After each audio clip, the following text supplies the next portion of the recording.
Welcome back to the channel. Something is not right in Nigeria. The people who should protect us are the ones hunting us. Soldiers with guns, police with sirens, DSS with dark vans. They are not in our land to keep peace. They are in our land to plant fear.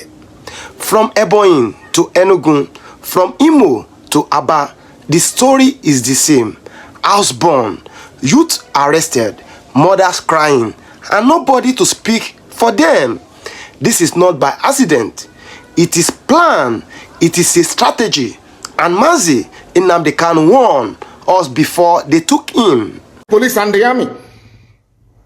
Danjuma himself, General T.Y. Danjuma himself, testified before the British Parliament that the army of Nigeria and the police are colluding in the conquest of indigenous populations in Nigeria.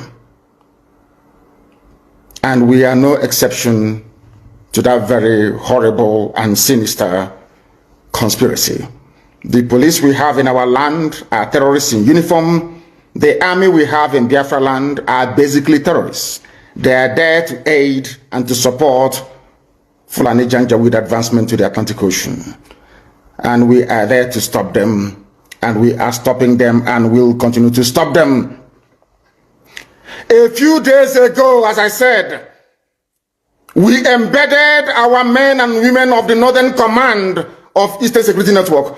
When we said Northern Command, people were confused. Biafra land is a nation. We have Northern Biafra, we have Central, we have the South, which is the coastal region, we have the East, and we have the West.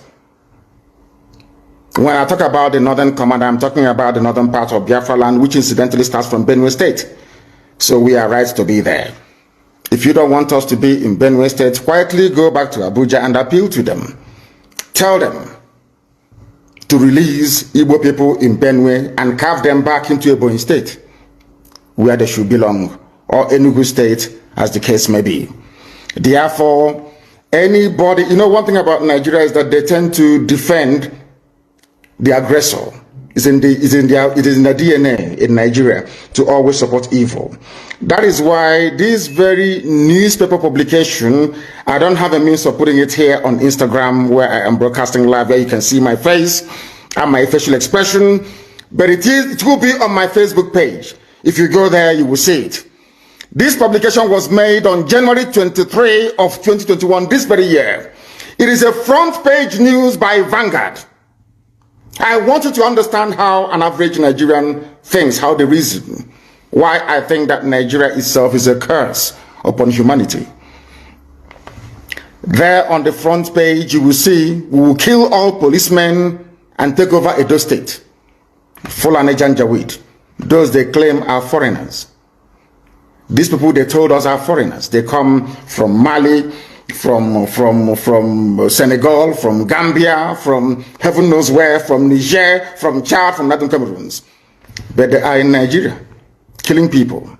After killing us, they will not turn around and tell us to absorb them into our communities. That is why anybody, any Igwe, any PG, any greedy, avaricious fool, stupid enough to give any of our land to Fulani Janjaweed, you are finished. There was a man in Enugu that tried the same nonsense. Go and ask him where he is today. We take no prisoners. You see, the land of Biafra must be defended at all cost. At all cost. It is the land of God, given to his children for their eternal habitation. We may have failed in the past to recognize this very fact, but now that this generation has come, there is nothing anybody can do to stop us from restoring the kingdom of God upon the face of this very earth in the land of Biafra, without apologies to anybody. I understand that the Sarikin Fulani of Lagos went to see the US ambassador to Nigeria in Lagos a few days ago. And according to the message, or should I say information coming out of the...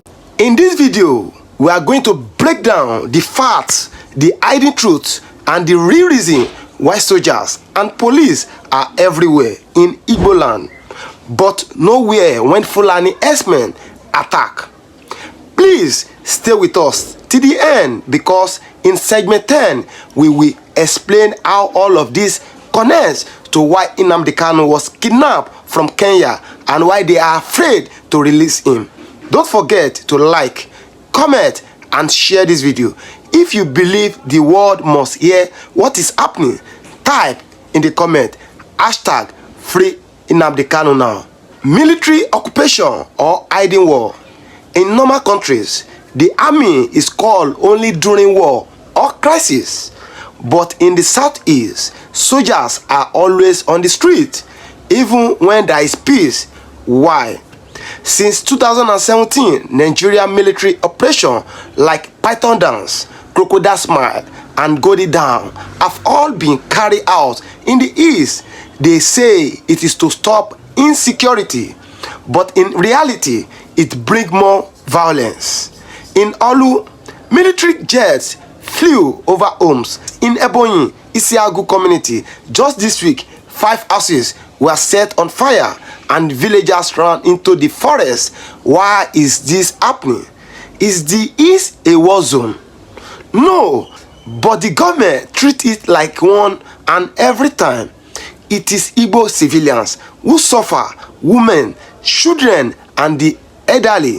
This is not security, this is occupation. Bandits in the north, terrorists in the east. When Fulani S-men attack Christians in Benue or Plateau, what does the government call them? Bandits. But when Igbo youths protest police killings or raise Biafran flags, they are called terrorists. Why the double standard? This is not just language, it is part of the physiological war. By calling Fulani killers bandits, they soften the crime, but by calling Igbo youth terrorists, they justify military action. That is how they excuse sending tanks and soldiers into peaceful communities. So, why bandits in the north are negotiating with governors? Our brothers in the east are facing bullets for simply asking questions. This is injustice, and it is a tactic to silence the voice of the east. DSS and the police, who are they protecting? The DSS is supposed to gather intelligence and protect the nation from internal threats. But today, DSS agents are breaking into home in the middle of the night. No court order, no explanation, just abduction. Why are they doing this? Because they fear people who speak truth.